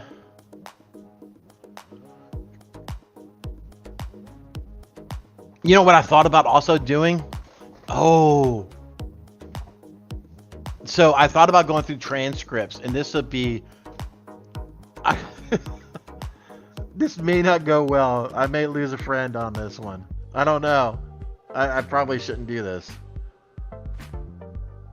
Now I'm thinking about, I probably shouldn't do this, but have like two iframes on a website where it's scrolling Telegram, and it's just go through all the YouTube videos and look through the transcripts every time Dr. Gerald Auger says Threat Actor Academy, and just have it switching videos to those time segments of when he's just saying Threat Actor Academy. I don't know.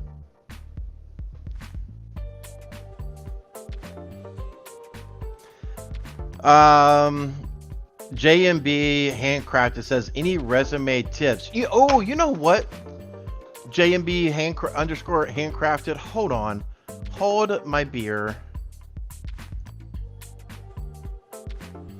This shouldn't actually show any notice because I'm not sharing my system sound. I actually got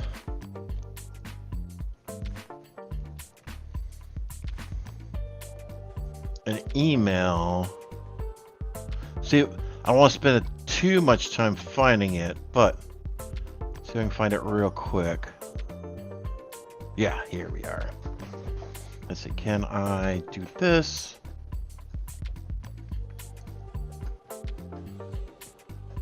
Now, Dr. Gerald Auger does, I got a video for that. He does have some pretty good resume generation tips that you may want to consider. Let's see. Save as. I did like, a lot of times people will email you their resumes and they'll just throw up all over themselves.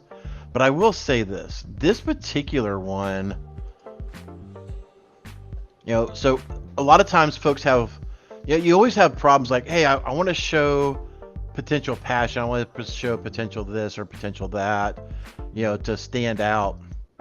And while I am not looking for somebody that is a SaaS programmer right now, I will say this actually resonated with me. And I'll remove those will make me be quiet for a second, but I'll let you review this for 1 second.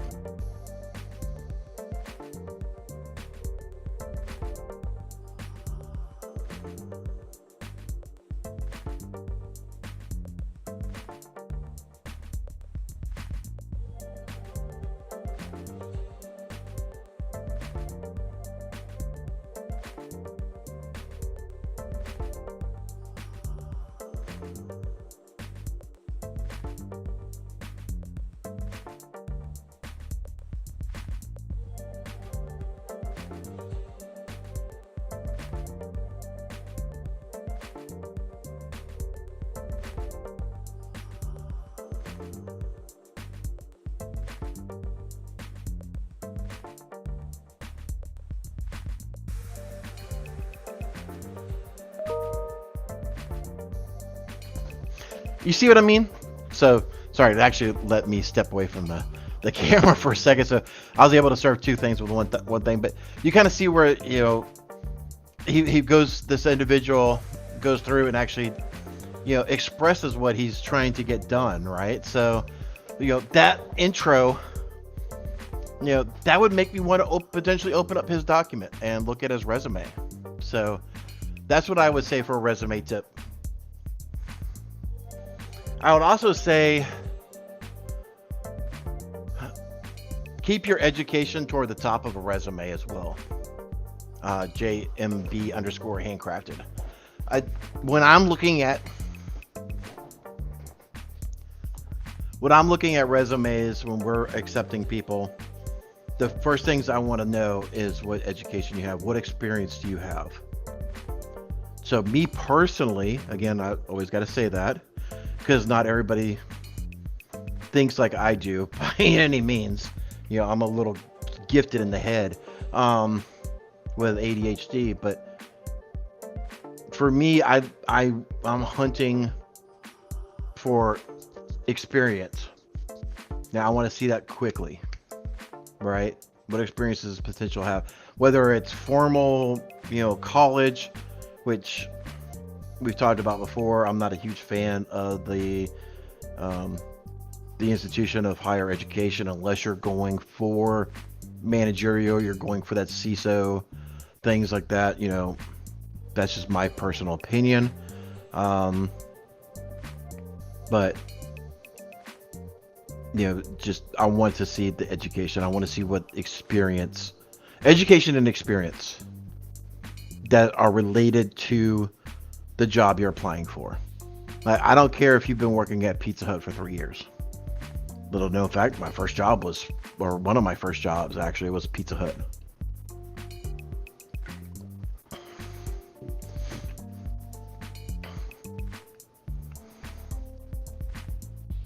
Let's see. J. Ian Michael. Eric question. How are you doing? Another day that ends in Y, buddy. What trends are you seeing happening? I don't know. There's a lot of different trends right now, man. I mean, from the job market, from the unemployment market, from EVs, and a lot of it will get very, very political. So I'll kind of stay away from it. But I just see from a 30,000 foot view, I see a lot of uncertainty and duress in all the things right now. So do your best to keep your head up.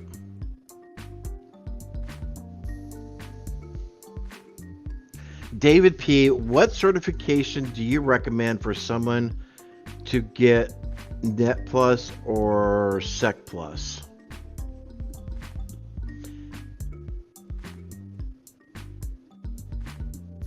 If I have to say one or the other, I would say at least starting with Net Plus, because that's multifaceted. Security Plus will go on top of Net Plus, but you need to know how a network runs, whether you're going to IT or security. Knowing how things pivot, how SMB really works, things of that nature. So Net Plus is a good foundational certificate. So if it's one or the other to start with, I say get Network Plus. And then, as you're building your 7-layer cake of certifications, put Security Plus on top of your Net Plus.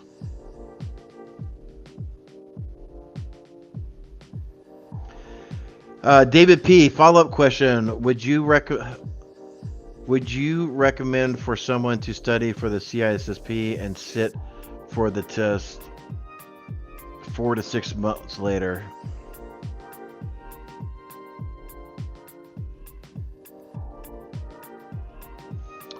I don't know. What is the latest?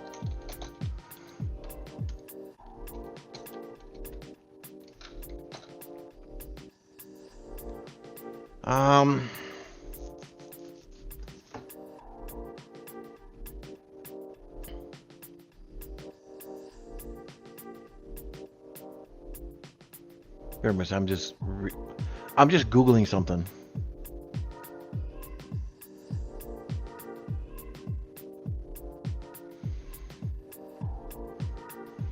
I mean, apparently you get 2 tries of the exam. They do have self-paced, classroom, instructor-led.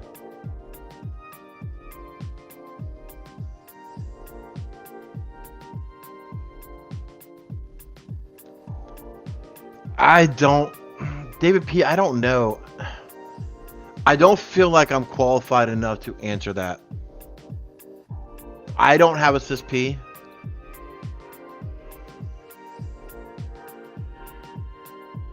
I don't know. I'm sure I know a ton of people who have it though, but it's not something that a lot of people I talk to,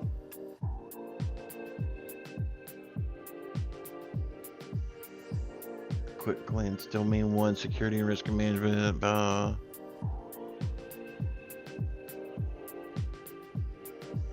guess my question would be to you, do you really need a CISP or a CISSP? I've always called it CISP. I'm probably saying it wrong. Here, let me share this with you. I'm not sure if you've actually looked at this or not, David P. Let me drop this in here. You know, you can download the ultimate guide. They've got, their course outline. Now, you probably have already looked at this too, right? But there may be some benefit at, to just kind of reviewing this. But, I mean, if you want to go work in the government, you definitely need it. I guess, is this something you need? Would be my first question. But, whether you should study it, then how much time you should take, I don't know, but I don't feel like I'm the most qualified individual to answer that one for you.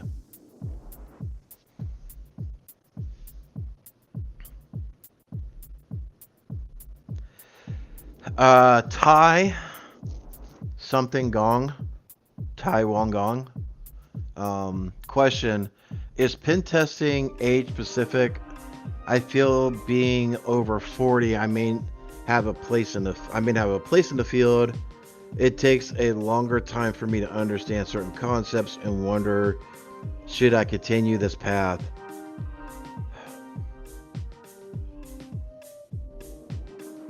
Tai Wong Gong, yes, it may take you longer to understand some items. I mean, dude, but I'm 40 something.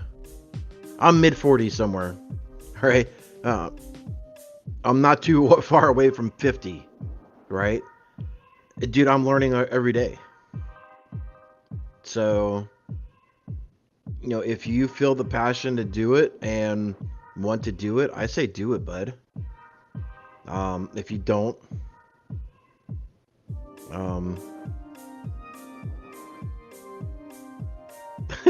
sorry, I'm getting caught up in mod chat. So, so apparently, those who didn't hear it, there you go. Well, I gotta jack that up.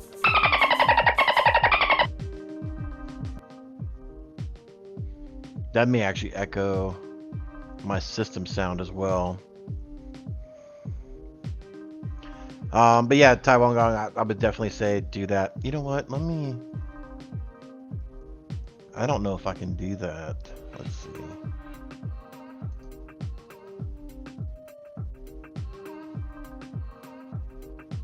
I don't know. Anyway, DJ B-Seg, no golfing sound. I assume it's on. No, it's on this one. Just if I'm not sharing my other screen, my Stream Deck doesn't push audio for some reason. It looks like the Stream Decks don't bridge your headset audio anymore. Like, I've even looked at the big mammoth ones, and it's still just a USB-C to your computer. You can't bridge, you can't jack in your audio unless I got an Elgato or something. I don't know. And that's the other thing I want to do is I'm trying to figure out, how much do I want to invest in a streaming setup. I mean, yeah, I do some streaming, but I'm no Dr. Gerald Auger. I'm not streaming all the time. I do have work I gotta do, right? So SSD question: do you have an app that you use for note taking? What's your note taking process? SSD, I'll use. I got several programs here. I've got EditPad Pro, Notepad, and Notepad Plus. If it's just a real quick note or whatever, I'll just type it in Notepad if I just need it for like a minute or two. But anything as part of forensics, I'm using Excel. I got a whole timeline built out, template built out that we use. Or I'll use Teams and put everything in the case channel. So it really depends on what the purpose of it is. And on today's episode of Eric is Old, Eric discovers electronic music. Thanks, Casually Joseph.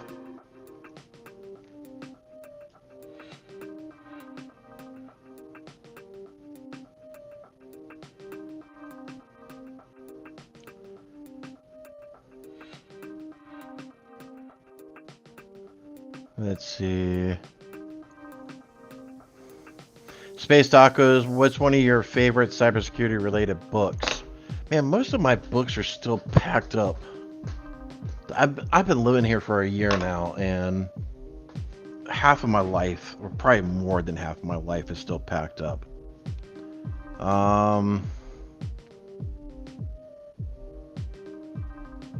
Let's see.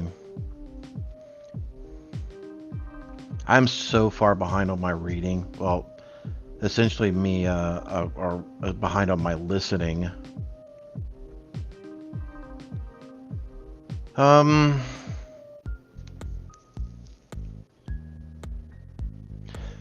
Space Tacos, I guess the ones that I've been really digging into a lot lately are OSINT and Microsoft.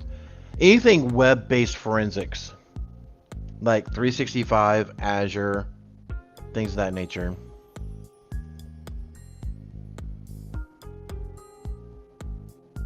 I would say is what are my favorite books right now, my favorite articles.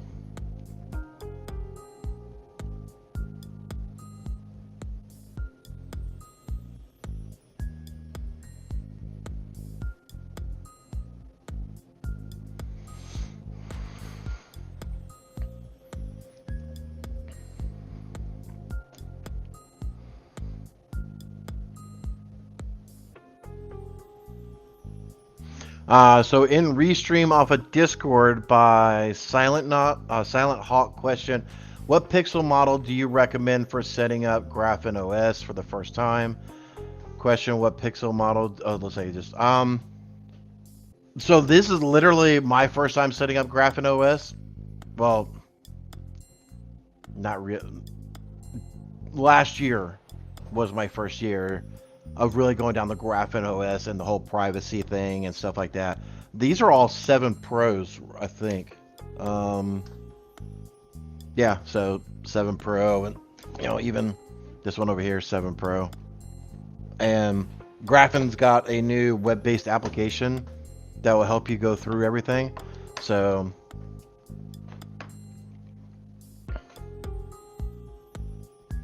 Jenny Housley's disclosing my age in mod chat. Thank you so much, Jenny Housley. Am I really that old? I think I'm 1 or 2 years older than that. Hold on.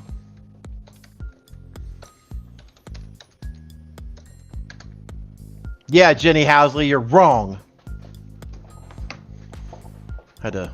Well, actually, no. You're actually effing right.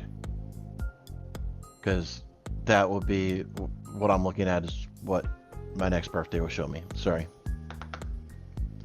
So Jenny Housley was correct. Question. Eric, is hat say you GSU PS plat what? Yes, Jenny, 77. I'm skipping a couple questions. So Christopher, put projects you have worked in on GitHub. Yeah, Christopher. Yeah, put all your. You know what? So Christopher, I'm not sure if that's a question about the resume, but the one thing I did come up with, and I think me and Casually Joseph was talking about, or I was talking to somebody recently about it. There used to be the TLD.me accounts or domains that you could be able to buy. Is that still a thing? I forget. Maybe I dreamt that. But I could have swore people were putting like websites up with their complete job resume with a .me, right? So you could be ChristopherCahal.me or whatever the heck it is. whatever that TLD was, and then you can literally do everything. And I've even made the recommendation, when you're up at the top, you're putting your name, your address, and all that stuff, and what position you're applying for, whatever. Be like, for my full resume, view this website. Right, very simple. I wouldn't do like a link tree or something like that, because if you know. There's some questionable links on some of those link shorteners.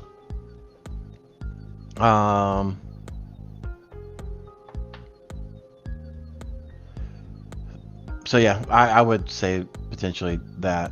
But you could do your projects on GitHub. I do know GitHub also has a website platform, but yeah. Space Tacos, do you have to get a Net Plus cert, or can you just gather all that info and go into Sec Plus? Space Taco, yeah, you can go definitely into Sec Plus if you want to. From Carrie, Eric, should I go and get a job with something else until I can get more training? I know you said to volunteer. I'm trying to sell my house and get something smaller, still learning. Carrie, I mean, that's, did you try? I mean, I guess, are you going to be sticking in the same area that you're in now, geographically? I know the whole housing thing is a complete effing crapshoot and mess, and it's an effing train wreck, right? So, if you're still going, if you're going to still be in the same geographical location, I would still, say try to get some of those local computer shops and stuff like that. And I would say, volunteer as a last resort. Try to at least see if you can get at least a part-time job or something like that.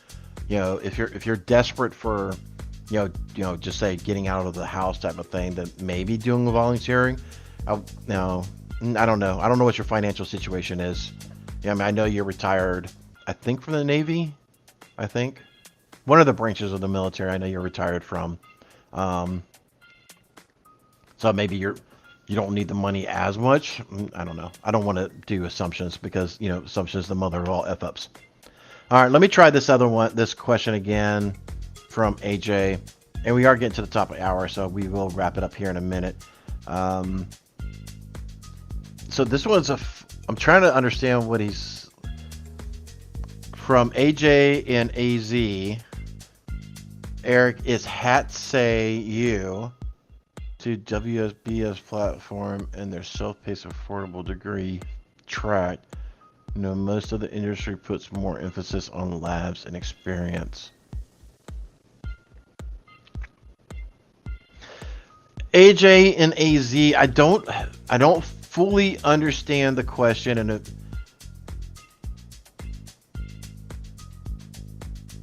are you asking, should you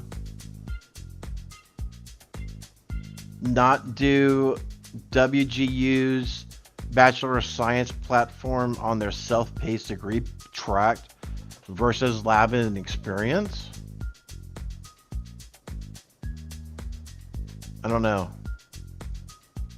And again, AJ and AZ, it really depends on your path of which you want to go, right? If you're wanting to go like Dr. Gerald Auger and you want to be a CISO, you want to be, that managerial role, then I say 100% go through the path, right? Because you're not going to get that level with those larger organizations without going through, and getting your bachelor's and your associates and bachelor's and masters and PhD and blah blah blah blah blah. Like you need that formal schooling to get there and to achieve that. Sucks, but it's what's required, right? So if you're wanting to be more like me, you just want to be hands behind keyboard, and in the trenches, maybe not. But I'm one to say very carefully to consider your options of certification versus formal education. So, but anyway, it is getting to be 10 o'clock. Thank you so much for sticking around. 164 of y'all beautiful, beautiful people. I greatly do appreciate it. We will do a little bit of sea shanty, and then we will bow out with the typical Dr. Gerald Ozier message. I hope everybody stays well. And remember, folks, if you don't ever try to break the rules, it gets life pretty boring. And stay curious, my friends. Take care. There once was a kid whose passwords laid across all sites. They were the same, a criminal, then found their fame by taking that data to go.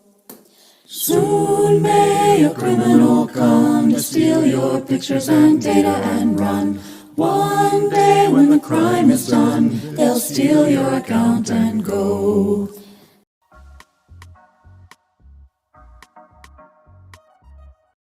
Everybody, I hope you enjoyed that content. Keep the cybersecurity train going by connecting with the other Simply Cyber community resources. We have the Discord server that's lively and always keeps the conversation going. You can connect with me directly on LinkedIn. And also every single weekday morning on the Simply Cyber channel, we're doing live daily cyber threat briefings, 8 a.m. Eastern time, as well as Thursday at 4:30 p.m. We're doing live stream interviews with industry experts, and we produce videos that we push out every Wednesday morning. I'm Jerry from Simply Cyber. I hope you enjoyed the content, and we'll see you in the next one.